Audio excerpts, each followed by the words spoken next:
সুপ্রিয় শিক্ষার্থী, এখন আমরা করব অনুশীলনী প্রত্যাহিত জীবনের ছাটের অনুশীলনীর 10 নম্বর প্রশ্ন, যেখানে আমাদের দেওয়া আছে p = 0 1 2 3, q = 1 3 4 এবং r হচ্ছে p ইন্টারসেক্ট অফ q। তার মানে p এবং q কে ইন্টারসেক্ট করার পরে যে উপাদানগুলো পাবো সেটা হবে r উপাদান হলে আমাদের একে বলা হচ্ছে p ক্রস অফ r এবং r ক্রস অফ q নির্ণয় করার জন্য।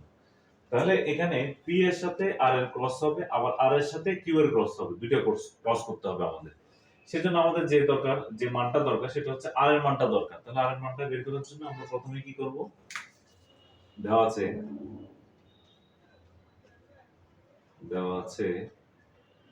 p আমরা পাচ্ছি 0 1 2 3 আর q আমরা পাচ্ছি হচ্ছে 1 3 4।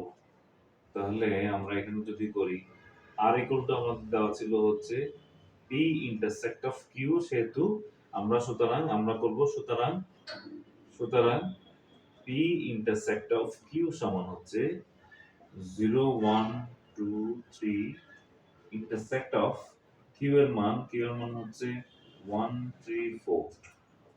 তাহলে আমরা যখন ইন্টারসেক্ট করব তাহলে 1 3 4 0 0 নাই, 1 1 আছে এখানে, তাহলে 1 আসলো, 2 2 নাই, 3 আছে 3 আসবে। তাহলে হচ্ছে 1 3 হচ্ছে আমাদের আর ইকুয়াল টু হচ্ছে আর, যেহেতু p ইন্টারসেক্ট অফ q সমান হচ্ছে r, সুতরাং 1 3 হচ্ছে r এর উপাদান।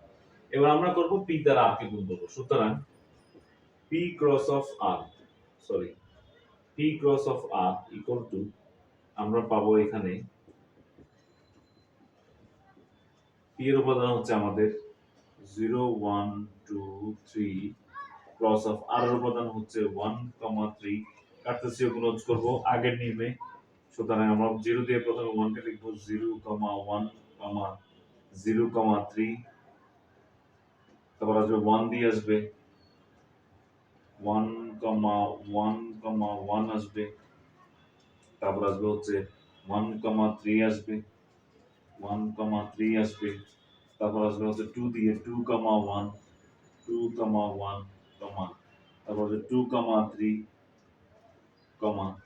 3 দিয়ে আসবে। তাহলে আমরা 0 দিয়ে করলাম প্রথম দুইটা, 1 দিয়ে করলাম দুইটা, 2 দিয়ে করলাম দুইটা, এবার 3 দিয়ে করব। 3 দিয়ে করলে 3 1 3 3। তাহলে আমাদের p ক্রস অফ r এর মান হচ্ছে এটা, একটা आंसर পেলাম। একইভাবে আমাদের r ক্রস অফ q নির্ণয় করতে হবে। তাহলে আমরা এখন r ক্রস অফ q যদি নির্ণয় করি, এবার আমরা করব r ক্রস অফ q। যেহেতু আমরা r এর মান পেয়েছি সেহেতু আমরা r ক্রস অফ q করব। সুতরাং r cross of q equal to r এর মান হচ্ছে আমাদের 1 3 ক্রস অফ q এর মান হচ্ছে আমাদের 1 3 4 দেওয়া আছে। তাহলে আমরা যদি ক্রস করি তাহলে হচ্ছে 1 1 1 3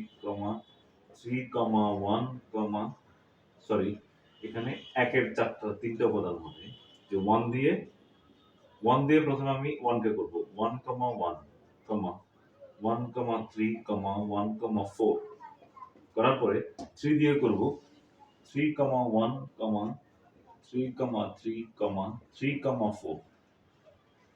তাহলে আমরা পাচ্ছি r ক্রস অফ q সমান পাচ্ছি এটা হচ্ছে আমাদের